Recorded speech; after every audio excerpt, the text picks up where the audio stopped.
जय हिंद भाई सारे कैंडीडेट्स ਨੂੰ ਤਾਂ ਇੱਕ ਵਾਰ ਫੇਰ ਆਏ ਤੁਹਾਡੇ ਵਾਸਤੇ ਬਹੁਤ ਹੀ ਇੰਪੋਰਟੈਂਟ ਕਲਾਸ ਲੈ ਕੇ। ਤੇ ਕਲਾਸ ਦੋਸਤੋ ਇੰਡੀਆ ਜੀਕੇ ਦੀ ਸੈਕਿੰਡ ਕਲਾਸ। ਤੇ ਕਲਾਸ ਦੋਸਤੋ ਆਉਣ ਵਾਲੇ ਸਾਰੇ ਐਗਜ਼ਾਮਾਂ ਵਾਸਤੇ ਇੰਪੋਰਟੈਂਟ ਹੈ, ਭਾਵੇਂ ਉਹ ਰੇਲਵੇ ਦਾ ਐਗਜ਼ਾਮ ਹੋਏ, ਪੁਲਿਸ ਦਾ ਐਗਜ਼ਾਮ ਹੋਏ ਜਾਂ ਫਿਰ ਕੋਈ ਅਦਰ ਐਗਜ਼ਾਮ ਹੋਏ। ਠੀਕ ਹੈ, ਤਾਂ ਜੇ ਤੁਸੀਂ ਆਉਣ ਵਾਲੇ ਐਗਜ਼ਾਮਾਂ ਵਿੱਚ ਸਿਲੈਕਸ਼ਨ ਲੈਣਾ ਚਾਹੁੰਦੇ ਹੋ ਤਾਂ ਬਾਈ ਹੁਣੇ ਤੋਂ ਹੀ ਮਿਹਨਤ ਸ਼ੁਰੂ ਕਰ ਦਿਓ, ਤਾਂ ਹੀ ਜਾ ਕੇ ਸਿਲੈਕਸ਼ਨ ਹੋਏਗਾ। ਤਾਂ ਇਹ ਜਿਹੜਾ ਕੁਐਸਚਨ ਤੁਹਾਡੀ ਸਕਰੀਨ ਤੇ ਲੱਗਿਆ ਹੋਇਆ ਬਾਈ, ਕੱਲ ਦੀ ਵੀਡੀਓ ਵਿੱਚ ਤੁਹਾਡੇ ਕੋਲੋਂ ਪੁੱਛਿਆ ਗਿਆ ਸੀ ਕਿ ਭਾਰਤ ਦੀ ਰਾਸ਼ਟਰੀ ਆਮਦਨ ਦਾ ਸਭ ਤੋਂ ਵੱਡਾ ਅੰਸ਼ ਕਿੱਥੋਂ ਆਉਂਦਾ ਹੈ। ਤਾਂ ਇਸ ਸਵਾਲ ਦਾ ਸਹੀ ਜਵਾਬ ਬਣਦਾ ਹੈ ਜੀ ਆਪਸ਼ਨ ਸੀ, ਤੀਜੇ ਸੈਕਟਰ ਤੋਂ। ਠੀਕ ਹੈ, ਅੱਗੇ ਚੱਲਦੇ ਹਾਂ ਕੁਐਸਚਨ ਨੰਬਰ 26 ਤੇ ਅੱਜ ਦਾ ਪਹਿਲਾ ਕੁਐਸਚਨ ਤੁਹਾਡੇ ਕੋਲੋਂ ਪੁੱਛਿਆ ਗਿਆ ਜੀ, ਹੇਠ ਲਿਖਿਆਂ ਵਿੱਚੋਂ ਕਿਹੜੇ ਮੁਗਲ ਸ਼ਾਸਕ ਨੇ ਆਨਾ ਨਾਮਕ ਸਿੱਕੇ ਨੂੰ ਚਲਾਇਆ ਸੀ। ਠੀਕ ਹੈ, ਆਨਾ ਇੱਕ ਸਿੱਕਾ ਹੁੰਦਾ ਸੀ ਆਨਾ, ਉਹ ਕਿਹੜੇ ਸ਼ਾਸਕ ਨੇ ਚਲਾਇਆ ਸੀ ਤੁਸੀਂ ਦੱਸਣਾ। ਤੇ ਇਸ ਦਾ ਸਹੀ ਜਵਾਬ ਜਿਹੜਾ ਹੈ ਉਹ ਬਣਦਾ ਹੈ ਜੀ ਅਕਬਰ, ਆਪਸ਼ਨ ਏ। ਚੱਲਦੇ ਹਾਂ ਨੈਕਸਟ ਕੁਐਸਚਨ ਦੇ ਵੱਲ। ਤੇ ਕੁਐਸਚਨ ਨੰਬਰ ਹੈ ਜੀ 27, ਪੁੱਛਿਆ ਗਿਆ ਜੀ ਫਾਰਨਹੀਟ ਅਤੇ ਸੈਲਸੀਅਸ ਵਿੱਚ ਕਿਹੜੇ ਤਾਪਮਾਨ ਦਾ ਇੱਕੋ ਜਿਹਾ ਮੁੱਲ ਹੁੰਦਾ ਹੈ। ਠੀਕ ਹੈ, ਤਾਂ ਇਸ ਸਵਾਲ ਦਾ ਸਹੀ ਜਵਾਬ ਬਣਦਾ ਹੈ ਜੀ -40 ਡਿਗਰੀ, ਆਪਸ਼ਨ ਏ। ਠੀਕ ਹੈ, ਅੱਗੇ ਚੱਲਦੇ ਹਾਂ ਨੈਕਸਟ ਕੁਐਸਚਨ ਦੇ ਵੱਲ। ਕੁਐਸਚਨ ਨੰਬਰ ਹੈ ਜੀ ਆਪਣਾ 28, ਪੁੱਛਿਆ ਗਿਆ ਜੀ ਪੁਣੇ ਅਤੇ ਬੇਲਗਾਂਵ ਵਿੱਚ ਹੋਮ ਰੂਲ ਕ੍ਰਾਂਤੀ ਕਿਸ ਦੁਆਰਾ ਸਥਾਪਿਤ ਕੀਤੀ ਗਈ ਸੀ। ਠੀਕ ਹੈ, ਕਿਸ ਦੇ ਰਾਹੀਂ ਇੱਥੇ ਸ਼ੁਰੂ ਕੀਤੀ ਗਈ ਸੀ ਤੁਸੀਂ ਦੱਸਣਾ। ਤੇ ਦੋਸਤੋ ਇਸ ਸਵਾਲ ਦਾ ਸਹੀ ਜਵਾਬ ਤੁਸੀਂ ਚਾਹੋ ਤਾਂ ਕਮੈਂਟ ਬਾਕਸ ਦੇ ਵਿੱਚ ਲਿਖ ਸਕਦੇ ਹੋ, ਨਹੀਂ ਤਾਂ ਬਈ ਧਿਆਨ ਨਾਲ ਸੁਣ ਲਓ। ਬਾਲ ਗੰਗਾਧਰ ਤਿਲਕ ਦੇ ਰਾਹੀਂ ਇਹ ਕ੍ਰਾਂਤੀ ਇੱਥੇ ਸ਼ੁਰੂ ਕੀਤੀ ਗਈ ਸੀ। ਆਪਸ਼ਨ ਏ ਇਸ ਸਵਾਲ ਦਾ ਸਹੀ ਜਵਾਬ ਹੈ। ਤੇ ਹੁਣ ਆਪਾਂ ਚੱਲਦੇ ਹਾਂ ਨੈਕਸਟ ਕੁਐਸਚਨ ਦੇ ਵੱਲ। ਕੁਐਸਚਨ ਨੰਬਰ ਹੈ ਜੀ 29, ਪੁੱਛਿਆ ਗਿਆ ਸੇਬੀ ਦੀ ਸਥਾਪਨਾ ਕਦੋਂ ਹੋਈ। ਕਾਫੀ ਇੰਪੋਰਟੈਂਟ ਕੁਐਸਚਨ ਹੈ ਤੇ ਕਈ ਐਗਜ਼ਾਮਾਂ ਵਿੱਚ ਬਣ ਵੀ ਚੁੱਕਿਆ ਹੈ। ਤਾਂ ਇਸ ਸਵਾਲ ਦਾ ਦੋਸਤੋ ਸਹੀ ਜਵਾਬ ਬਣਦਾ ਹੈ ਆਪਸ਼ਨ ਡੀ, 1988 ਦੇ ਵਿੱਚ ਸੇਬੀ ਦੀ ਸਥਾਪਨਾ ਹੁੰਦੀ ਹੈ। ਅੱਗੇ ਚੱਲਦੇ ਆਪਾਂ ਨੈਕਸਟ ਕੁਐਸਚਨ ਦੇ ਵੱਲ। ਤੇ ਕੁਐਸਚਨ ਨੰਬਰ ਆ ਗਿਆ ਜੀ 30, ਪੁੱਛਿਆ ਗਿਆ ਜੀ ਜਿਲਹ ਇਲਾਹੀ ਦਾ ਟਾਈਟਲ ਕਿਸ ਦੁਆਰਾ ਸਵੀਕਾਰ ਕੀਤਾ ਗਿਆ ਸੀ। ਇਹ ਵੀ ਹਿਸਟਰੀ ਦਾ ਕਾਫੀ ਇੰਪੋਰਟੈਂਟ ਕੁਐਸਚਨ ਬਣ ਜਾਂਦਾ ਹੈ। ਤਾਂ ਇਹ ਜਿਹੜਾ ਦੋਸਤੋ ਟਾਈਟਲ ਹੈ ਇਹ ਬਲਬਨ ਨੇ ਸਵੀਕਾਰ ਕਰਿਆ ਸੀ। ਆਪਸ਼ਨ ਸੀ ਇਸ ਸਵਾਲ ਦਾ ਸਹੀ ਜਵਾਬ ਬਣ ਜਾਂਦਾ ਹੈ। ਆਪਾਂ ਚੱਲਦੇ ਹਾਂ ਨੈਕਸਟ ਕੁਐਸਚਨ ਦੇ ਵੱਲ। ਤਾਂ ਦੋਸਤੋ ਸਵਾਲ ਨੰਬਰ 31 ਵਿੱਚ ਪੁੱਛਿਆ ਗਿਆ ਜੀ ਕਰਕ ਰੇਖਾ ਅਤੇ ਮਕਰ ਰੇਖਾ ਦੋਨੇ ਕਿੱਥੋਂ ਗੁਜ਼ਰਦੀਆਂ ਨੇ। ਤਾਂ ਇੱਥੇ ਦੋਸਤੋ ਸਵਾਲ ਸਹੀ ਤਰੀਕੇ ਨਾਲ ਟਾਈਪ ਨਹੀਂ ਹੋਇਆ। ਕੁੱਲ ਮਿਲਾ ਕੇ ਸਵਾਲ ਇਹ ਪੁੱਛਣਾ ਚਾਹੁੰਦਾ ਹੈ ਕਿ ਕਿਹੜੇ ਮਹਾਦੀਪ ਤੋਂ ਕਰਕ ਰੇਖਾ ਤੇ ਮਕਰ ਰੇਖਾ ਦੋਵੇਂ ਲੰਘਦੀਆਂ ਨੇ। ਠੀਕ ਹੈ, ਤਾਂ ਇਸ ਸਵਾਲ ਦਾ ਸਹੀ ਜਵਾਬ ਕੀ ਬਣਦਾ ਹੈ, ਇਹ ਬਣਦਾ ਹੈ ਜੀ ਅਫਰੀਕਾ, ਆਪਸ਼ਨ ਡੀ। ਚਲਦੇ ਹਾਂ ਨੈਕਸਟ ਕੁਐਸਚਨ ਦੇ ਵੱਲ। ਤੇ ਕੁਐਸਚਨ ਨੰਬਰ ਹੈ ਜੀ 32, ਪੁੱਛਿਆ ਗਿਆ ਰਾਮਾਨੁਜ ਅਵਾਰਡ ਹੇਠ ਲਿਖਿਆਂ ਵਿੱਚੋਂ ਕਿਸ ਦੇ ਨਾਲ ਸੰਬੰਧਿਤ ਹੈ। ਜੇ ਤੁਹਾਨੂੰ ਪਤਾ ਤੁਸੀਂ ਕਮੈਂਟ ਕਰ ਸਕਦੇ ਹੋ। ਤੇ ਸਵਾਲ ਦਾ ਜਿਹੜਾ ਸਹੀ ਜਵਾਬ ਬਣਦਾ ਹੈ ਉਹ ਬਣਦਾ ਹੈ ਜੀ ਗਣਿਤ, ਆਪਸ਼ਨ ਸੀ। ਠੀਕ ਹੈ, ਰਾਮਾਨੁਜ ਅਵਾਰਡ ਜਿਹੜਾ ਹੈ ਗਣਿਤ ਨਾਲ ਸੰਬੰਧਿਤ ਹੈ। ਚਲਦੇ ਆਪਾਂ ਨੈਕਸਟ ਕੁਐਸਚਨ ਦੇ ਵੱਲ। ਤੇ ਕੁਐਸਚਨ ਨੰਬਰ ਹੈ ਜੀ ਆਪਣਾ 33, ਪੁੱਛਿਆ ਗਿਆ ਜੀ ਹੇਠ ਲਿਖਿਆਂ ਵਿੱਚੋਂ ਕਿਹੜੀ ਨਦੀ ਮੱਧ ਪ੍ਰਦੇਸ਼ ਤੋਂ ਨਿਕਲਦੀ ਹੈ। ਜਿਹੜੀ ਐਮਪੀ ਤੋਂ ਰਿਵਰ ਨਿਕਲਦੀ ਹੈ ਤੁਸੀਂ ਉਸ ਦਾ ਨਾਂ ਜਿਹੜਾ ਹੈ ਉਹ ਦੱਸਣਾ ਹੈ। ਆਪਸ਼ਨ ਤੁਹਾਡੇ ਸਾਹਮਣੇ ਲੱਗੇ ਹੋਏ ਹੈ। ਤੇ ਜਿਹੜਾ ਸਹੀ ਜਵਾਬ ਬਣਦਾ ਹੈ ਦੋਸਤੋ ਉਹ ਬਣਦਾ ਹੈ ਆਪਸ਼ਨ ਸੀ, ਤਾਪਤੀ। ਠੀਕ ਹੈ, ਅੱਗੇ ਚੱਲਦੇ ਹਾਂ ਨੈਕਸਟ ਕੁਐਸਚਨ ਦੇ ਵੱਲ। ਕੁਐਸਚਨ ਨੰਬਰ 34, ਪੁੱਛਿਆ ਗਿਆ ਜੀ ਸ਼ਹੀਦ ਦਿਵਸ ਹੇਠ ਲਿਖਿਆਂ ਵਿੱਚੋਂ ਕਿਸ ਦਿਨ ਮਨਾਇਆ ਜਾਂਦਾ ਹੈ। ਕਾਫੀ ਇੰਪੋਰਟੈਂਟ ਕੁਐਸਚਨ ਹੈ ਆਉਣ ਵਾਲੇ ਸਾਰੇ ਐਗਜ਼ਾਮਾਂ ਵਾਸਤੇ।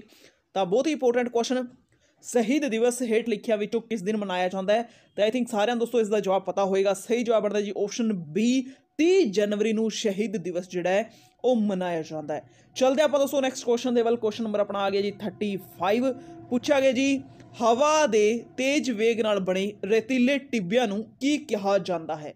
ਕੀ ਕਿਹਾ ਜਾਂਦਾ ਬਾਈ, ਜਿਹੜੀ ਤੇਜ਼ ਹਵਾ ਹੁੰਦੀ ਹੈ ਉਸਦੇ ਵੇਗ ਦੇ ਨਾਲ ਜਿਹੜੇ ਰੇਤ ਦੇ ਟਿੱਬੇ ਬਣਦੇ ਆ ਉਹਨਾਂ ਨੂੰ ਕੀ ਕਿਹਾ ਜਾਂਦਾ ਹੈ। ਤਾਂ ਦੋਸਤੋ ਉਹਨਾਂ ਨੂੰ ਕਿਹਾ ਜਾਂਦਾ ਜੀ ਡਿਓਨ, ਆਪਸ਼ਨ ਏ ਸਵਾਲ ਦਾ ਸਹੀ ਜਵਾਬ ਹੈ। ਚਲਦੇ ਆਪਾਂ ਨੈਕਸਟ ਕੁਐਸਚਨ ਦੇ ਵੱਲ। ਤੇ ਕੁਐਸਚਨ ਨੰਬਰ ਹੈ ਜੀ ਆਪਣਾ 36, ਪੁੱਛਿਆ ਗਿਆ ਜੀ ਥਾਈਲੈਂਡ ਦੀ ਮੁਦਰਾ ਕੀ ਹੈ। ਮੁਦਰਾ ਮਤਲਬ ਕਰੰਸੀ। ਥਾਈਲੈਂਡ ਦੀ ਕਰੰਸੀ ਬਾਰੇ ਤੁਸੀਂ ਦੱਸਣਾ ਹੈ। ਤੇ ਦੋ ਆਪਸ਼ਨ ਤੁਹਾਡੇ ਸਾਹਮਣੇ ਲੱਗੇ ਹੋਏ ਹੈ ਤੇ ਦੋ ਹੋਰ ਚੈੱਕ ਕਰਵਾ ਦਿੰਦੇ ਆ। ਫਟਾਫਟ ਤੁਸੀਂ ਦੱਸੋ ਕਿ ਥਾਈਲੈਂਡ ਦੀ ਜਿਹੜੀ ਕਰੰਸੀ ਹੈ ਉਹ ਕੀ ਹੈ। ਤਾਂ ਦੋਸਤੋ ਇਸ ਸਵਾਲ ਦਾ ਸਹੀ ਜਵਾਬ ਬਣਦਾ ਹੈ ਜੀ ਬਾਹਤ। ਥਾਈਲੈਂਡ ਦੀ ਕਰੰਸੀ ਹੈ ਜੀ ਬਾਹਤ।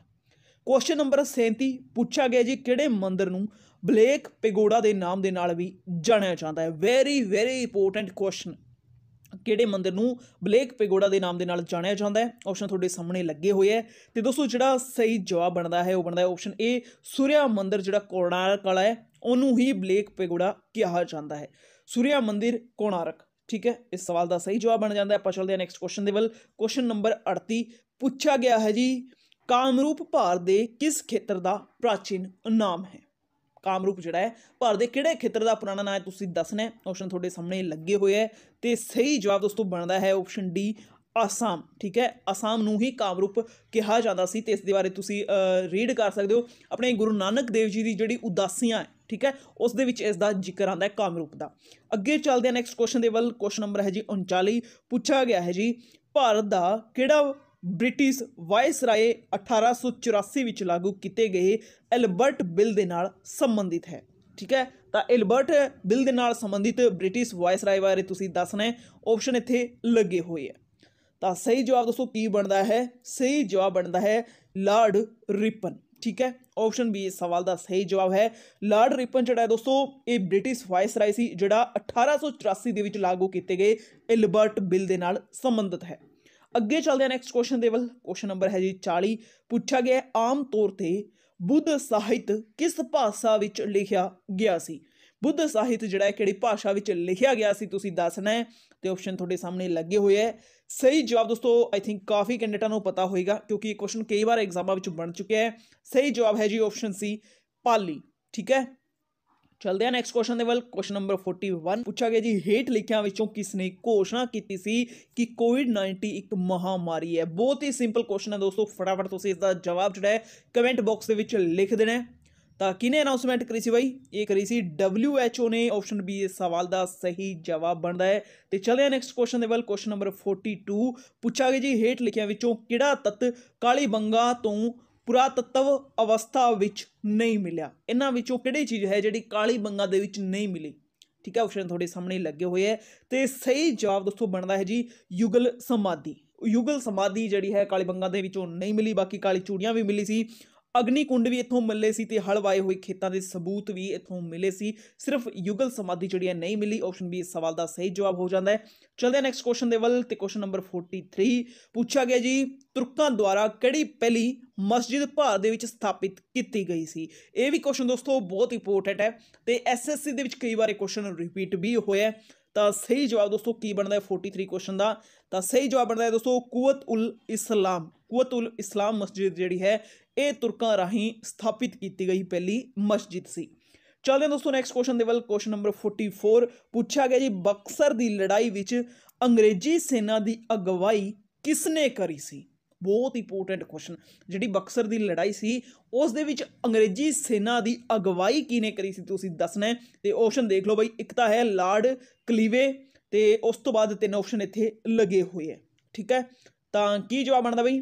अगवाई की सी मुनरो ने। ठीक है, हैक्टर मुनरो ने दोस्तों अगवाई करी सी अंग्रेजी सेना की बक्सर की लड़ाई विच। तो ऑप्शन सी इस सवाल का सही जवाब बन जाता है।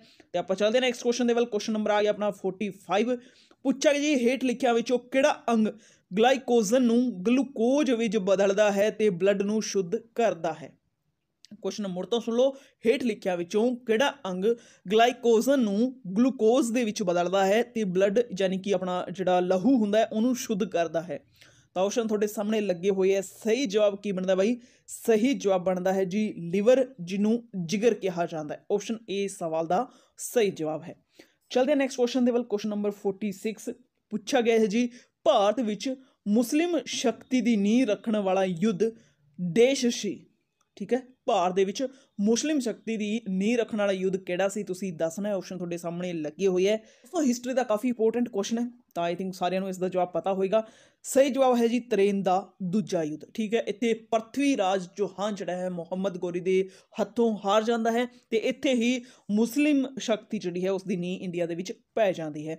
चलते हैं दोस्तों नैक्सट क्वेश्चन दे वल। क्वेश्चन नंबर अपना आ गया जी 47, पूछा गया जी मणिपुर की किहड़े राजां दे समूह दे नाल सीमा लगती है?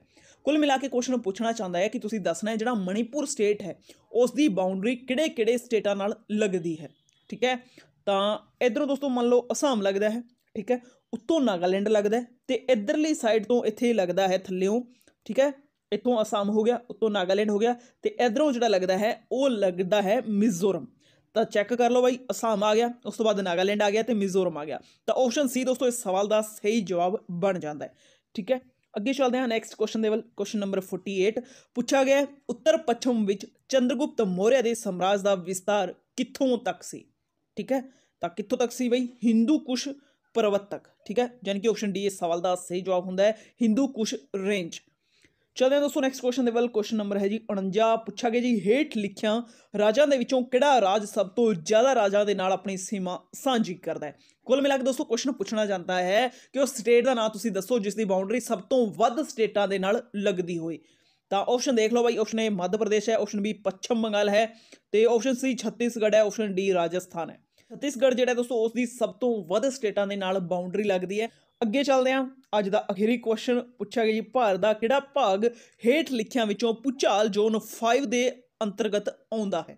ਠੀਕ ਹੈ, ਤਾਂ ਇਸ ਸਵਾਲ ਦਾ ਜਵਾਬ ਤੁਸੀਂ ਮੈਨੂੰ ਕਮੈਂਟ ਬਾਕਸ ਦੇ ਵਿੱਚ ਲਿਖ ਕੇ ਭੇਜਣਾ ਹੈ ਤੇ ਜਵਾਬ ਚੈੱਕ ਕਰਨ ਵਾਸਤੇ ਤੁਸੀਂ ਕੱਲ ਦੀ ਵੀਡੀਓ ਜ਼ਰੂਰ ਦੇਖਿਓ। ਇੱਕ ਗੱਲ ਹੋਰ ਧਿਆਨ ਰੱਖਿਓ, ਜੇ ਤੁਸੀਂ ਸਿਲੈਕਸ਼ਨ ਲੈਣਾ ਚਾਹੁੰਦੇ ਹੋ ਤਾਂ ਤਿਆਰੀਆਂ ਹੁਣੇ ਤੋਂ ਹੀ ਸ਼ੁਰੂ ਕਰ ਦਿਓ, ਤਾਂ ਹੀ ਜਾ ਕੇ ਸਿਲੈਕਸ਼ਨ ਹੋਏਗਾ। ਤਾਂ ਸਾਰੇ ਕੈਂਡੀਡੇਟ ਮਿਹਨਤ ਕਰਦੇ ਰਹੋ। ਆਪਾਂ ਮਿਲਦੇ ਹਾਂ ਨੈਕਸਟ ਵੀਡੀਓ ਵਿੱਚ। ਉਦੋਂ ਤੱਕ ਦੇ ਲਈ ਰੱਬ ਰਾਖਾ।